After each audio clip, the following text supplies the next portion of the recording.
The rain hit the street like it was angry at the world, loud and sudden, turning headlights into blurred streaks of white and red. Inside a small corner cafe in a quiet American town, Eleanor Brooks stood frozen behind the counter, staring at a man who hadn't moved for nearly an hour. The sign on the door already read closed. The chairs were flipped. The lights dimmed, but he was still there, sitting by the window as if the storm had asked him to stay. Eleanor should have told him to leave. She had a long day behind her and a quiet, lonely house waiting for her. But something about the man made her pause. He wasn't sleeping. He wasn't on his phone. He was just sitting, hands wrapped around a cold cup of coffee, eyes fixed on the rain like it was holding answers he hadn't found yet. She cleared her throat. "Sir, we're closed." He looked up fast, like a student caught daydreaming. His eyes were gentle but worn, the kind of eyes that had seen disappointment and learned to carry it quietly. "I'm sorry," he said. "I didn't realize the time. I can go." He stood, grabbed his coat, and hesitated when thunder rolled outside. The rain grew heavier, drumming against the glass. Eleanor saw the doubt cross his face. She knew that look. She had worn it herself after the funeral, after the house got too quiet, after nights felt longer than they should. "You don't have to rush," she said before she could stop herself. "The storm's bad." He looked at her, surprised. "Are you sure?" She nodded. "Sit. I'll make you a fresh cup." His shoulders relaxed like he had been holding his breath all day. "Thank you." His name was Michael Turner. He said it when she handed him the coffee. Polite, simple, no extra details. Eleanor didn't offer much either. Names felt enough for now. They didn't talk much at first. The storm did most of the talking, wind howling, rain pouring like it had somewhere important to be. Eleanor wiped counters slowly, pretending to clean while watching him from the corner of her eye. He sat still, not demanding attention, not trying to impress, just present. Finally, he spoke. "You ever notice how storms make everything else quiet?" She smiled. "They make people slow down or stop running," he said. The words lingered between them. Eleanor felt a strange pull in her chest. She sat at the table across from him, something she never did with customers. "You from around here?" she asked. He nodded. "Used to be." She didn't ask more. He didn't offer. Minutes passed. Then more. The clock ticked loudly on the wall, but neither of them seemed to care. The cafe felt different, warmer somehow, like it was holding its breath with them. When the rain finally eased into a steady fall, Michael stood again. "I should let you close properly." Eleanor glanced at the door, then at the empty street outside. The idea of locking up and going home alone suddenly felt heavier than usual. "You can stay a bit," she said. "I'm not in a hurry."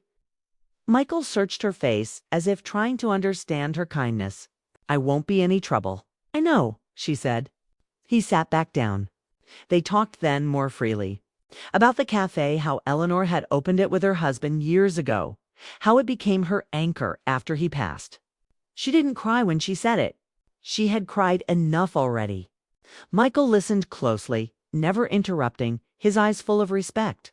"I'm sorry," he said quietly. "Thank you," she replied, meaning it. He shared little about himself. He worked in construction. He liked old music. He hadn't planned to stop at the cafe that night. Life had pushed him there, he said, without explaining how. As the night deepened, Eleanor realized she felt lighter than she had in weeks. The silence between them wasn't awkward. It felt safe. But safety can be dangerous too. When the clock showed almost 10, Eleanor finally stood. "I really should close now." Michael nodded, standing immediately. "Of course. Thank you again. For everything." She walked him to the door. The rain had slowed to a mist, the street shining under the lamps. He stepped outside, then turned back. "I didn't say why I stayed," he said. Eleanor met his eyes. "You didn't have to." He smiled, small and grateful. "Good night, Eleanor. Good night, Michael."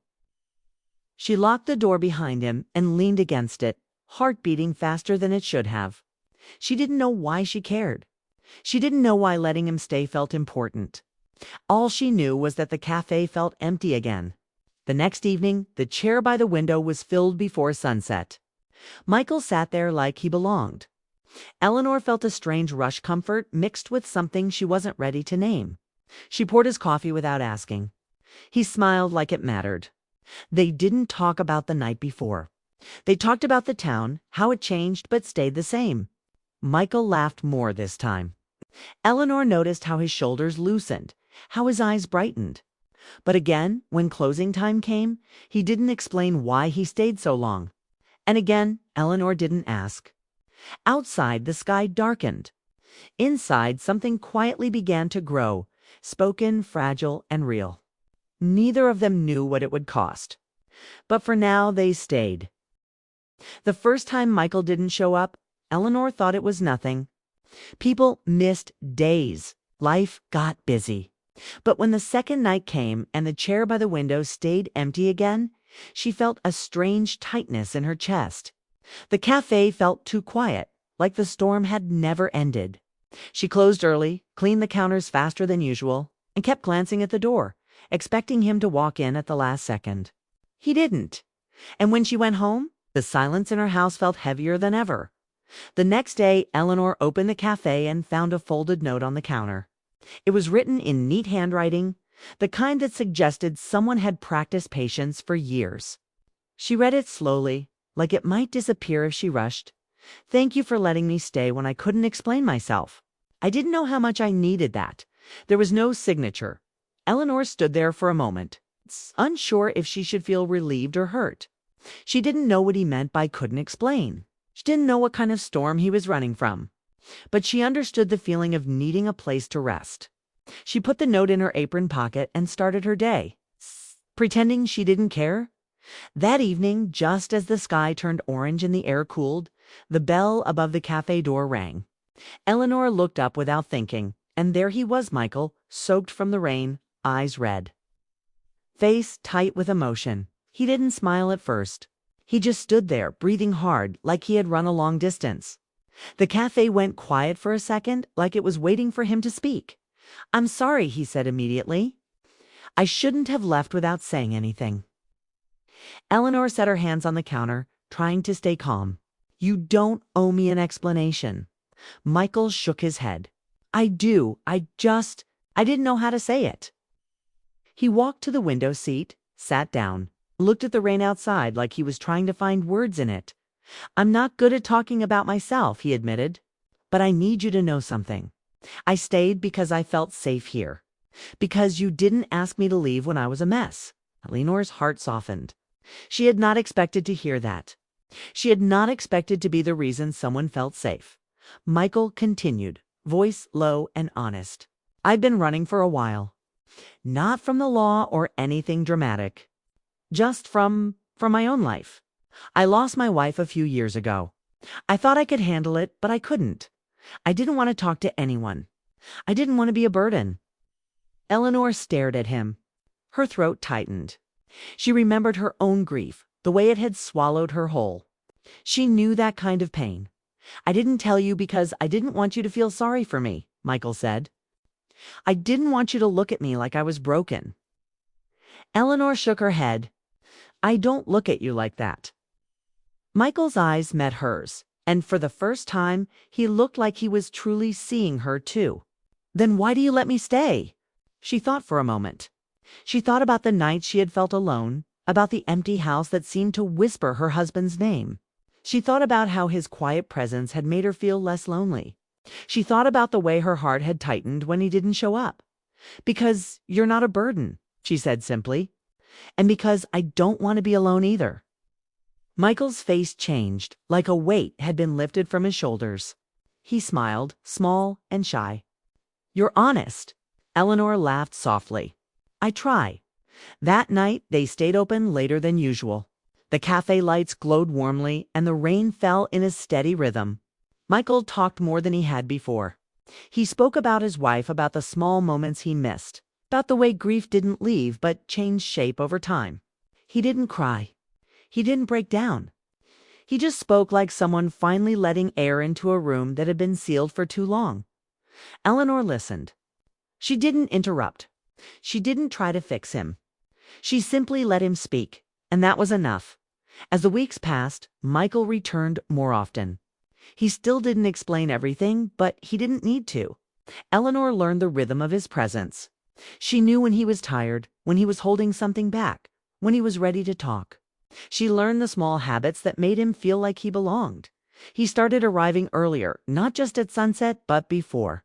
He began helping with small tasks, like sweeping the floor or washing dishes. He didn't ask for thanks. He didn't seek praise. He just wanted to be part of something that felt real again. One night, Eleanor found him staring at an old photograph taped behind the counter. It was a picture of her and her late husband on the cafe's opening day. She had forgotten it was there. Michael stood quietly, not touching it, just looking.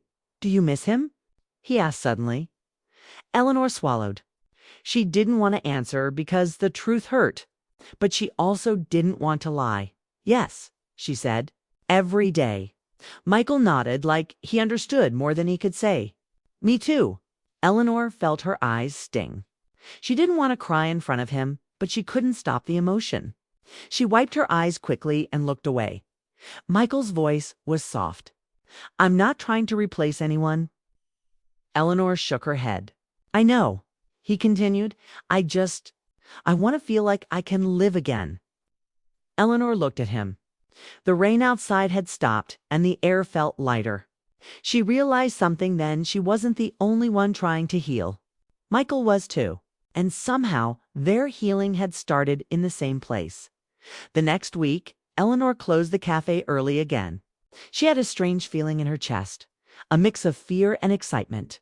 She didn't know what she was about to do, if she knew she couldn't keep living in the same pattern forever. When Michael arrived, she didn't let him sit alone. She sat with him at the table by the window, the same place where their story began. "I need to ask you something," she said. Michael looked at her, eyebrows raised. "Okay." Eleanor took a breath. "Why do you stay?" "Really?" "Not because I let you, but because you choose to." Michael paused. He looked down at his hands. He looked up again, eyes steady. "Because I feel something here I haven't felt in years," he said. "A chance." Eleanor's heart skipped. "A chance for what?" He looked at her, and for the first time there was no sadness in his eyes. There was hope, a chance to be happy again, he said. A chance to love again. Eleanor's breath caught. She didn't know what to say. She wasn't sure if she was ready to feel that kind of hope. But she also knew she didn't want to run from it. She reached across the table and placed her hand on his. Michael's hand was warm, steady. His fingers wrapped around hers, not forcefully, but gently. Like he was afraid of breaking the moment. "I don't know what this is," Eleanor admitted, "but I know I don't want to lose it." Michael nodded slowly. "Me too." The cafe lights flickered softly as if the building itself was listening. Outside, the town continued its quiet life. But inside, two broken hearts were beginning to fit together in a way that felt natural and real. That night, when Eleanor locked the door and turned off the lights, she didn't feel lonely. She felt like something had finally returned, something she had thought was gone forever, and she realized, with a calm certainty, that she had let him stay for a reason, not because she needed him, but because she wanted him, and for the first time in a long time, she felt like she could trust the future again.